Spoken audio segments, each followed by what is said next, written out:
तो चलिए प्यारे बच्चों क्लास को स्टार्ट करते हैं। और जैसा कि आप जानते हैं कि आपका बोर्ड का परीक्षा बहुत ज़्यादा पास है और इसको देखते हुए हमने आपके इतिहास के लिए टॉप 20 क्वेश्चन लेकर आ गए।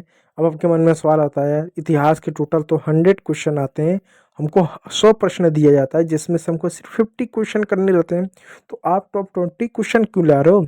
ये टॉप 20 क्वेश्चन वो हैं जो आपके मॉडर्न हिस्ट्री से पूछा ही जाएगा, एकदम फिक्स है। फिक्स मतलब एकदम फिक्स। आप इसको पढ़ लो यानी आपका मॉडर्न हिस्ट्री पूरा तैयार।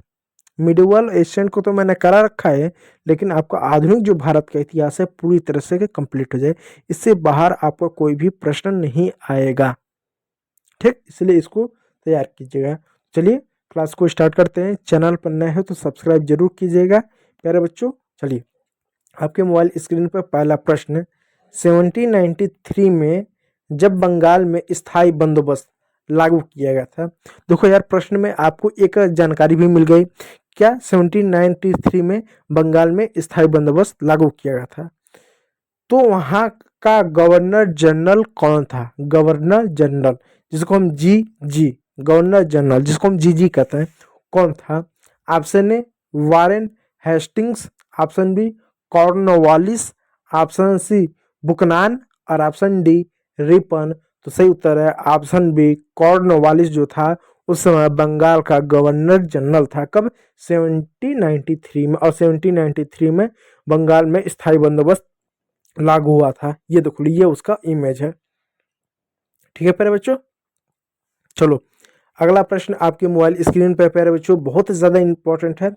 5वीं रिपोर्ट ब्रिटिश संसद में कब पेश किया गया था?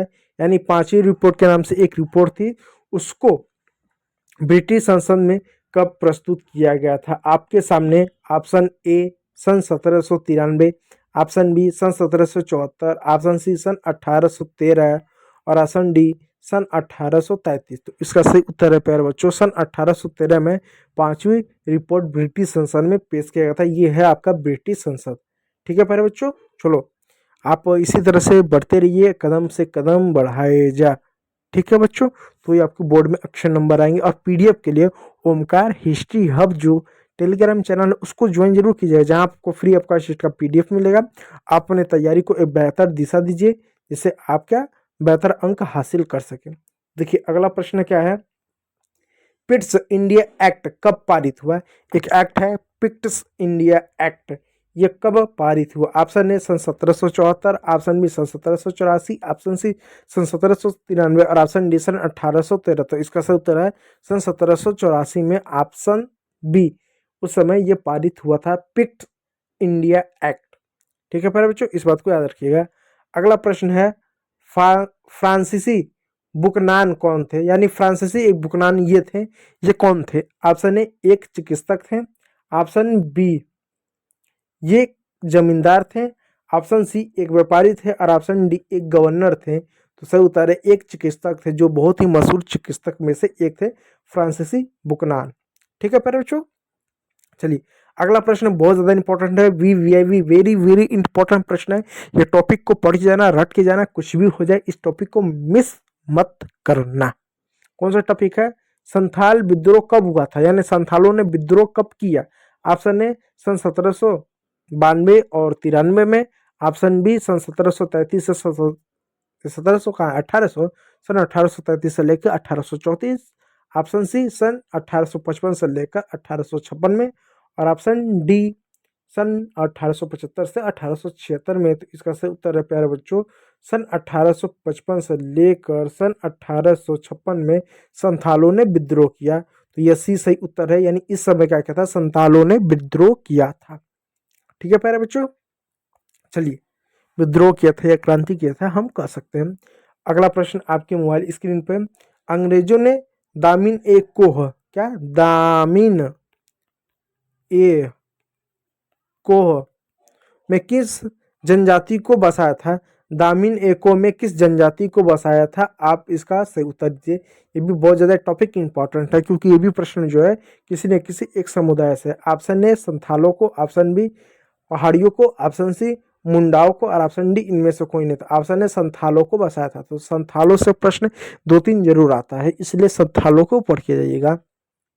चलिए अगला प्रश्न है, ये प्रश्न भी बहुत ज़्यादा इंपॉर्टेंट है। रैयतवाड़ी हो गया, स्थायी हो गया, बंदोबस्त हो गया, मालवाड़ी हुआ, रैयतवाड़ी हुआ, फिर स्थायी बंदोबस्त हुआ, इन सभी को पढ़ के जाइएगा, इससे भी प्रश्न पूछे जाते हैं। तो प्रश्न क्या है, रैयतवाड़ी बंदोबस्त में भूमि का स्वामी कौन होता था? रैयतवाड़ी बंदोबस्त में भूमि का स्वामी कौन होता था? ऑप्शन ए किसान, ऑप्शन बी जमींदार, ऑप्शन सी साहूकार और ऑप्शन डी इनमें कोई नहीं। तो इसका सही उत्तर है रैयतवाड़ी बंदोबस्त में जो जमीन का मालिक होता था वो किसान हुआ करता था, किसान को ही टैक्स देना पड़ता था। ठीक है प्यारे बच्चों, किसान। चलिए, मालिक होने से क्या होता है, टैक्स आप देख रहे हो। चलिए, 8वां प्रश्न आपके मोबाइल स्क्रीन पर। 10 मई सन 1857 को सिपाहियों ने कहाँ विद्रोह किया था? यानी 10 मई 1857 को वो दिन था जिस समय सिपाहियों ने विद्रोह किया। तो कहाँ पर विद्रोह किया था? ऑप्शन ए दिल्ली में, ऑप्शन बी आगरा में, ऑप्शन सी मेरठ में और ऑप्शन डी पटना में। तो सही उत्तर है ऑप्शन सी। उन्होंने कहा मेरठ में जो है उन्होंने विद्रोह किया था अंग्रेजों के खिलाफ सिपाहियों ने। चलिए, अगला प्रश्न आपके मोबाइल स्क्रीन पर। इस इमेज को पहचानिए, ये कौन है? ये है 1856 में अवध के नवाब। ये कौन है? ये 1856 में अवध के नवाब थे जिनका नाम था वाजिद अली शाह। इनका नाम क्या था? वाजिद अली शाह हैं ये, वाजिद अली शाह, जिन्होंने अंग्रेजों ने किस आरोप में हटाया था? अवध के ये क्या शासक रहे? किस समय के शासन रहे? 1856 के शासक रहे जिनका नाम था नवाब वाजिद अली शाह। अंग्रेजों ने किस आरोप में इनको राजगद्दी से हटाया था? इनको हटाकर क्या किया था? एक तरीके से राज्य को अपने नियंत्रण में, अवध को अपने नियंत्रण में कर लिया था। जबकि अवध ने विलय नीति का, संधि का हर तरह से पालन किया था, फिर भी कुशासन के नाम पर उसको क्या जबरन अवध को क्या उन्होंने ब्रिटिश शासन में मिला दिया था। तो किस कारण? ऑप्शन ए विद्रोही गतिविधियों के कारण, ऑप्शन बी कुशासन के कारण, ऑप्शन सी मराठों के विरुद्ध युद्ध में साथ नहीं देने के कारण, ऑप्शन डी इनमें से कोई नहीं। तो कुशासन के कारण, यानी कुशासन के नाम पर इन्होंने क्या किया था? सिर्फ अवध को मिला लिया था, जबकि अवध ने अंग्रेजों के साथ बहुत अच्छा व्यवहार किया था। उनके सेना में मदद करना, उनको जो भी चीज़ें चाहिए, इस वजह से ना अवध के सैनिकों में बड़ा सा आक्रोश आया यार कि हमने तुम्हारे साथ अच्छा किया, तुमने हमारे साथ ही धोखा किया। तो क्रांति का ये भी एक कारण था कि अवध को जबरन कुशासन के नाम पर क्या ब्रिटिश साम्राज्य में विलय कर लेना। ये भी 1857 की क्रांति में से एक कारण ये भी बनता है। कई सारे कारण थे, एक कारण ये भी था। 10वां प्रश्न है, किसे बंगाल आर्मी का पौधशाला कहा जाता है? पौधशाला, पौध यानी पौधा का शाला, किसे कहा जाता है? ऑप्शन ए कलकत्ता को, ऑप्शन बी अवध को, ऑप्शन सी ढाका को, ऑप्शन सी दिल्ली को। बी ऑप्शन, अवध को क्या बंगाल आर्मी का पौधशाला कहा जाता है। उस समय बंगाल में जो बड़ी सेना थी उनके पास, वो अवध से अधिकांश सैनिक आते थे। ठीक, अगला, लॉर्ड विलियम बेटिक ने सती प्रथा को खत्म करने के लिए कानून कब बनाए? अब देखो यहाँ पे एक शब्द है लॉर्ड, वो हमारे बोलते हैं ना बड़े लाड साहब बन रहे हो यार। लाड शब्द उन अंग्रेजों के सामने लगता था जो बहुत बड़े अंग्रेज होते थे, जो बहुत बड़े अंग्रेज अधिकारी होते थे ना, उनके नाम क्या गया लॉर्ड शब्द लगता था। होता है ना माई लॉर्ड, मेरी बात सुना जाए, लॉर्ड। ठीक है, लॉर्ड, लॉर्ड विलियम बेटिक ने सती प्रथा को खत्म करने के लिए कानून कब बनाया? देखिए, भारत में सती प्रथा था रही, इसको खत्म करने के लिए बहुत लोगों को श्रेय जाता है। जैसे राजा राम मोहन राय थे, उन्होंने भी सती प्रथा को उन्मूलन में बहुत ज़्यादा सहयोग किया था, और बहुत सारे लोग थे। तो अंग्रेजों में ये था लॉर्ड विलियम बेटिक, जिसने एक कानून बनाया था। कब बनाया था? 1820 में। ऑप्शन ने 18, ये ऑप्शन दे दे रहा हूँ मैं आपको। ऑप्शन ए 1820 में, ऑप्शन बी 1829 में, ऑप्शन सी 1833 में और ऑप्शन डी 1839 में। तो इसका सही उत्तर है 1829 में। क्या गया था? लॉर्ड विलियम बेटिक ने कानून बनाया था। चलिए, अगला प्रश्न आपके मोबाइल स्क्रीन पर क्या है? बहादुर शाह जफर को अंग्रेजों ने कहाँ निर्वासित कर दिया? यानी आप जानते हैं कि जब क्रांति को दबाना था तो बहादुर शाह जफर, जो कि मुगलों के अंतिम शासक रहे, अंतिम बादशाह रहे, उसको उन्होंने पकड़ा दिल्ली के लाल किले से और उसको वहाँ से हटाकर कहीं और फेंक दिया, कहीं और बंद कर दिया। तो कहाँ पर उसको निर्वासित किया गया? Option A Calcutta, option B Rangoon, option C Bombay और ऑप्शन डी मद्रास। तो सही उत्तर है ऑप्शन बी, क्या रंगून में उनको क्या किया गया था? एक तरह से निर्वासित किया गया था। रंगून कहाँ पड़ता है? रंगून म्यांमार में पड़ता है, म्यांमार में पड़ता है, म्यांमार। ठीक, म्यांमार, म्यांमार, म्यांमार, म्यांमार कर सकते हो, म्यांमार, म्यांमार में, ठीक है। चलो 13वां प्रश्न, द क्लिसमेसी ऑफ कैनिन क्या था? द क्लिसमेसी ऑफ कैनिन क्या था? ऑप्शन ए अखबार, option B cartoon, option C मूर्ति, ऑप्शन डी कानून। तो सही उत्तर है ऑप्शन बी, ये कार्टून था। क्या था? कार्टून था। चलिए अगला, किसने 1857 के विद्रोह को भारत का स्वाधीनता संघर्ष कहा? किसने जो है 1857 के विद्रोह को भारत का स्वाधीनता संघर्ष का? Option A DS. रायली, option B Marx, option C Tilak, option C Savarkar. Tilak कौन? बाल गंगाधर लोकमान्य तिलक, लोकमान्य उनको उपाधि दी गई थी जनता द्वारा। और सावरकर कौन? वी सावरकर। तो सही उत्तर है ऑप्शन डी, सावरकर जो थे, सावरकर साहब ये जो थे, इन्होंने क्या किया था? उन्होंने कहा था कि 1857 का विद्रोह क्या? भारत का स्वाधीनता संघर्ष, स्वाधीनता के लिए, आज़ादी के लिए एक संघर्ष है। चलिए 15वां प्रश्न आपके मोबाइल स्क्रीन पर क्या है? 1858 में पील कमीशन का गठन किस उद्देश्य से किया गया था? ऑप्शन ए राजस्व व्यवस्था में सुधार करने के लिए, ऑप्शन बी विद्रोहियों को सजा देने के लिए, ऑप्शन सी सेना का पुनर्गठन करने के लिए, और ऑप्शन डी शिक्षा का प्रसार करने के लिए। तो सही उत्तर है ऑप्शन सी, सेना का पुनर्गठन करने के लिए 1858 में पील कमीशन का गठन किया गया था। यानी 1857 में क्या विद्रोह हुआ था, उसके बाद अंग्रेजों को लगा था फिर एक बार सेना का गठन करो, इस तरह से गठन करो वापस कभी भी सेना विद्रोह ना करे, इसलिए पील कमीशन की तरह से गठन किया गया था। इसके लिए लोग क्या करते हैं ना, ये पहले भारतीयों के लिए एक उचित पद निश्चित करते हैं, इस पद से बड़ा पद हम भारतीयों को कभी देंगे नहीं। जो सुभेदित क्षेत्र हैं, जहाँ पर हथियार रखे जाते हैं, गोले बारूद रखे जाते हैं, वहाँ पर क्या होगा? सिर्फ ब्रिटिश सैनिकों की ही तैनाती होगी, भारतीय सैनिकों को नहीं दिया जाएगा। 3 भारतीय या 2 भारतीयों पर एक ब्रिटिश सैनिक रहेगा। इस तरह के बहुत सारे उन्होंने बदलाव किया गया था। उस रेजिमेंट को उन्होंने क्या भंग किया था, जो विद्रोह में उसने भाग गया था, उस रेजिमेंट को उन्होंने विशेष रूप से बढ़ावा दिया था, जिस रेजिमेंट ने क्या किया था? इस विद्रोह को कुचलने में मदद किया था।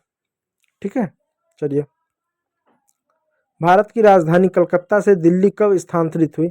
ऑप्शन ए 1909 में, ऑप्शन बी 1910 में, ऑप्शन सी 1911 में, ऑप्शन डी 1912 में। तो इसका सही उत्तर है प्यारे बच्चों 1911, ऑप्शन सी 1911 में क्या हुआ था? कलकत्ता से भारत की राजधानी दिल्ली की गए थे। तो कलकत्ता से भारत की राजधानी दिल्ली कब स्थानांतरित किए गए थे? 1911 में। इस बात को याद रखिएगा। चलिए अगला, फोर्ट सेंट जॉर्ज किस शहर में स्थित है? फोर्ट सेंट जॉर्ज किस शहर में स्थित है? Option A Pondicherry, option B Madras, option C Calcutta, option D Mumbai. तो इसका सही उत्तर है प्यारे बच्चों ऑप्शन बी मद्रास में। ये जाओगे फोर्ट सेंट जॉर्ज जो है मद्रास शहर में स्थित है। चलिए अगला प्रश्न है क्या? Gateway of India. देखो दो चीजें, एक गेटवे ऑफ इंडिया है, एक इंडिया गेट है। इंडिया गेट जो आपका है वो कहाँ पर पड़ता है?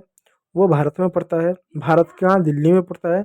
और गेटवे ऑफ इंडिया जो है मुंबई में पड़ता है। तो गेटवे ऑफ इंडिया का निर्माण किस स्थापत्य शैली में हुई थी? ऑप्शन ए नव gothic, option B Indo Saracenic, option C नव शास्त्रीय, और ऑप्शन डी द्रविड़। इसका सही उत्तर है प्यारे बच्चों ऑप्शन जो है बी इंडो सारासैनिक। इंडो सारासैनिक में गेटवे ऑफ इंडिया का वास्तु शिल्प है, यानी स्थापना शिल्प है, स्थापत्य शिल्प है या शैली है। ठीक, चलिए अगला प्रश्न क्या है? भारत में विनियम दशकीय जनसंख्या कब प्रारंभ हुए? भारत में विनियमित विनियमित नहीं, नियमित होगा शायद, हाँ नियमित है। ठीक है, भारत में नियमित 10 वर्षीय, दशकीय है या दशकीय नहीं 10 वर्षीय होगा। ठीक है, 10 वर्षीय जनगणना कब प्रारंभ हुई? यानी कहना ये चाह रहा है, ये पूछना ये चाह रहा है कि भारत में हर 10 वर्ष बाद जनगणना, लोगों की आबादी गिनना, ये कब से नियमित रूप से प्रारंभ हो गया था? तो इसका उत्तर क्या होगा आप बताइएगा, मैं कमेंट में आपका उत्तर पढ़ूंगा। लेकिन सबसे पहले मैं विकल्प दे दूँ। Option A 1861, option B 1871, option C 1881 और ऑप्शन डी 1891। इसका सही उत्तर है 1881 में भारत में नियमित रूप से जनगणना होना प्रारंभ हो गया था। यानी 1881 के बाद क्या होने लगा कि भारत में नियमित रूप से जनगणना होने लगा। क्या हर 10 वर्ष बाद क्या जनगणना? 1881 हुआ, फिर 1891 में, फिर उसके बाद 1900 में इस तरह से जनगणना होना प्रारंभ हो गया था 1901 में इस तरीके से। चलिए 20वां प्रश्न, महात्मा गांधी एक मुकदमे के सिलसिले में दक्षिण अफ्रीका कब गए? ऑप्शन ने 1891 में, ऑप्शन बी 1893 में, ऑप्शन सी 1901 में और ऑप्शन डी 1906 में। इसका सही उत्तर है प्यारे बच्चों ऑप्शन बी 1893 में। यानी 1893 में गांधी जी क्या गए थे? साउथ अफ्रीका गए थे एक केस के सिलसिले में। तो ये रहे आपके जो मॉडर्न हिस्ट्री था आधुनिक भारत उससे 20 टॉप 20 क्वेश्चन, क्योंकि 20-30 ये ऐसे क्वेश्चन थे जो बहुत ज़्यादा इंपॉर्टेंट है जो मैंने करवा दिए हैं। उम्मीद करूंगा आपको वीडियो अच्छा लगा हो। यदि अच्छा लगा तो लाइक कीजिएगा, चैनल पर तो सब्सक्राइब जरूर कर लीजिएगा। वीडियो को देखने के लिए बहुत बहुत धन्यवाद।